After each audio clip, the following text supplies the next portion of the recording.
Automobile 5's 2017 Holden Commodore SS-V Redline Review. There's not long now until we bid farewell to the Aussie-built Commodore. So it's only timely we go for one last fang in one of Australia's best cars, the Holden Commodore SS-V Redline. It's hard to imagine the noise of a rumbling exhaust and angry V8 could ever get old. But, with the passing of time, the lure of a meaty V8 in a large sedan has passed Australians. Sure, it's sad that we're going to lose local manufacturing, but it doesn't mean we can't celebrate one last blast in what will arguably be known as Australia's best bang-for-buck car, the 2017 Holden Commodore SS-V Redline. What you're looking at here is a car designed by enthusiasts. I had the lucky opportunity to spend time with Holden's VFII engineering team last year, and there wasn't one person in the team that wasn't thrilled to be working on this product. It isn't just the V8 rumble that makes this thing such a good car, though. The design still stands the test of time, benefiting from a new front-end design, bonnet vents, better brakes, clear tail lights, and a brand new heart, in the form of a naturally aspirated LS3 engine. Crack the driver's door open and you'll spot a cavernous cabin with race-inspired elements like body-hugging seats, a chunky sport steering wheel, and a stumpy short-throw gear shifter.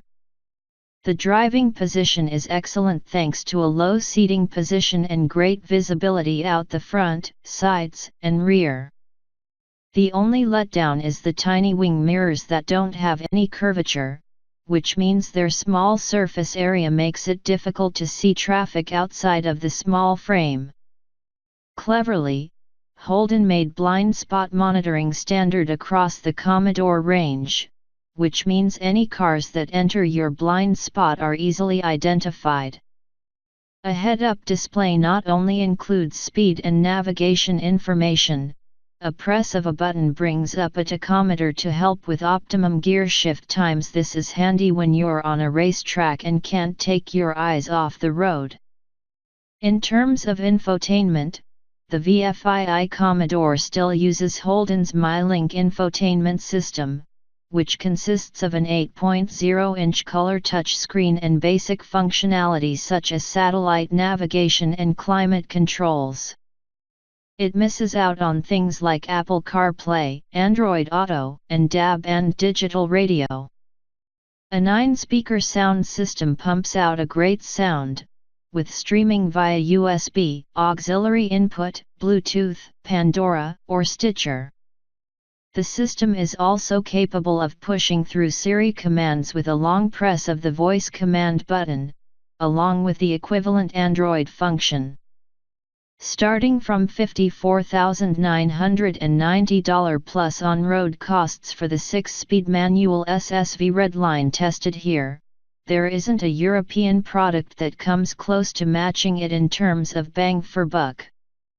The second row is designed for burly Aussies, with 3 adults comfortably fitting side by side. Access to the boot is only via a ski port, with the second row seat back unable to fold flat.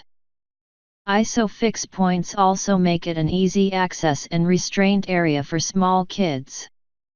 Boot cargo capacity comes in at a whopping 495 liters.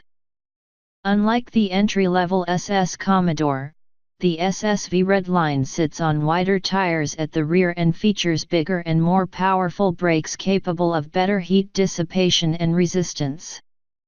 The front tires are 245 mm wide with 19-inch alloy wheels, while the rear is a wider 275 mm wide set with 19-inch alloy wheels. An optional 20-inch wheel can be fitted to the car for an extra $1,500, which represents great value. Under the bonnet is a monster engine that suits this car down to a T. Measuring 6.2 liters in capacity, the LS3 engine produces a hearty 304 kilowatts of power and a thumping 570 Nm of torque. While you can option a 6-speed automatic gearbox, the most visceral experience is had courtesy of this 6-speed manual. Stopping the SS-V Redline is a set of Brembo brakes on all 4 corners. They measure 355 mm at the front and feature 4 piston calipers front and rear. It's hard not to smile each time you take off from a standing start. A bimodal exhaust ensures that even at low speeds there is adequate noise before 2 baffles open to really make the car heard. A resonator located under the bonnet pipes in extra engine noise into the cabin, with a button on the infotainment screen capable of switching the system off at any given point.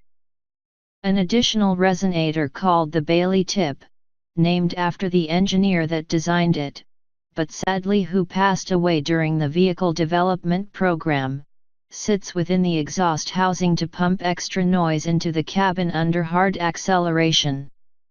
It doesn't take much to provoke this epic mix of noise. Simply mash the throttle in any gear and the LS3 begins bellowing a noise that can only be described as utterly stupid. It sounds like an old-school V8 muscle car, mixed with a bit of modern noise engineering. None of it is fake and it aims to really show how impressive this naturally aspirated V8 engine sounds. Also, unlike the entry-level SS Commodore, the SS-V Redline uses FE3 suspension, which is a firmer damping and rebound setup that helps the car sit flatter through corners. While it is firmer, the ride is still compliant enough for day-to-day driving. Once James was done with the car, we had the opportunity to join David Zalstein at Sandown for a few laps of the circuit to see how well such a big car would hold up. Much to our surprise, it put in a stellar effort. Hitting over 200 km per hour on the front straight, it wasn't too bothered with a firm battering of brakes before turning into turn 1. Despite using an electrically assisted steering rack, there is plenty of feel through the wheel as the car changes direction both at high and low speeds.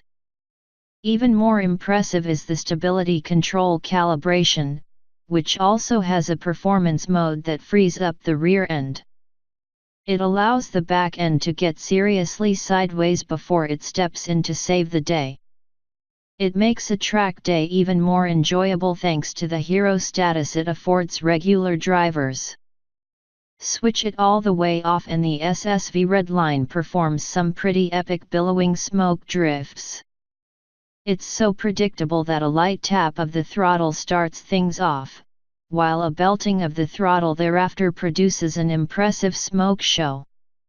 The limited slip differential can be thanked for such an easy feat. We managed a full 3 laps before the brakes began fading. While Sandown Raceway isn't a big track, it has 2 deep braking zones that assault brakes on a heavy car. It only took a cool-down lap before we could get back on the throttle and hit it again. In terms of straight-line acceleration, a 0 to 100 km per hour dash is dispatched within 4.9 seconds. Using the V-Box we managed to clock a respectable 5.1 seconds to 100 km per hour and 13.4 seconds over a quarter mile. If you're looking for an excuse to buy a car that will make you grin every single time you drive it, now's the time. With production wrapping up in October 2017, it will be the last time you can buy a new V8-powered Aussie sedan. Lucky enough to be that guy? My hat comes off for you. Enjoy driving a car built by enthusiasts for enthusiasts. It's family enough to please your other half, while sporty enough to give you daily thrills without fail.